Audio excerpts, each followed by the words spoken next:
بسم اللہ الرحمن الرحیم نحمدہ و نصلی علی رسولہ الکریم اما بعد۔ ناظرین کرام، رمضان میں روزے کی حالت میں اگر کوئی سانس کا کوئی مریض اگر انہیلر کا استعمال کرتا ہے، اسپرے کا استعمال کرتا ہے روزے کی حالت میں، تو اس کا کیا حکم ہے؟ اس بارے میں شیخ ابن باز اور شیخ ابن عثیمین رحمہ اللہ نے اس رائے کو ترجیح دی ہے کہ اس سے روزہ نہیں ٹوٹتا ہے۔ ایسے ہی کویت میں اسلامی طبی علوم کی تنظیم کے زیر اہتمام 9ویں فقہی کانفرنس میں بھی زیادہ تر علماء نے اسی موقف کو اختیار کیا ہے کہ اسپرے سے روزہ نہیں ٹوٹتا ہے۔ کیوں نہیں ٹوٹتا ہے؟ اس کی انہوں نے کئی وجوہات بیان کی ہیں۔ پہلی وجہ یہ ہے کہ اسپرے سے نکلنے والے ذرات دراصل ہوا ہوتے ہیں جو صرف پھیپھڑوں تک پہنچتے ہیں اور ان کی تنگ شریانوں اور ہوا کی نالیوں کو کھولنے میں مدد دیتے ہیں۔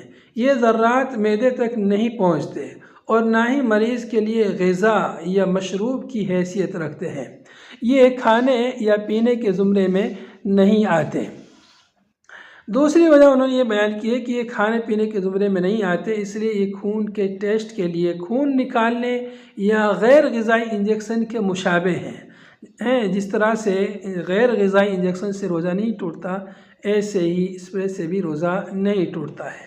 تیسری وجہ انہوں نے یہ بیان کی ہے کہ اگر اسپرے کے کچھ ذرات حلق سے معدے تک پہنچ بھی جائیں تو وہ مقدار میں نہایت قلیل ہوتے ہیں، مقدار میں بہت کم ہوتے ہیں، اس لیے اس سے روزہ نہیں ٹوٹتا ہے۔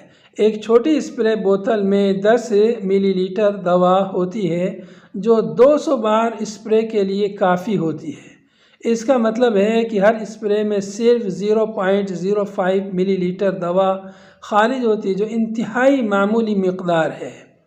چوتھی وجہ یہ بیان کی ہے کہ اس کا موازنہ مسواک کے استعمال سے کیا جا سکتا ہے جو روزے کی حالت میں جائز ہے۔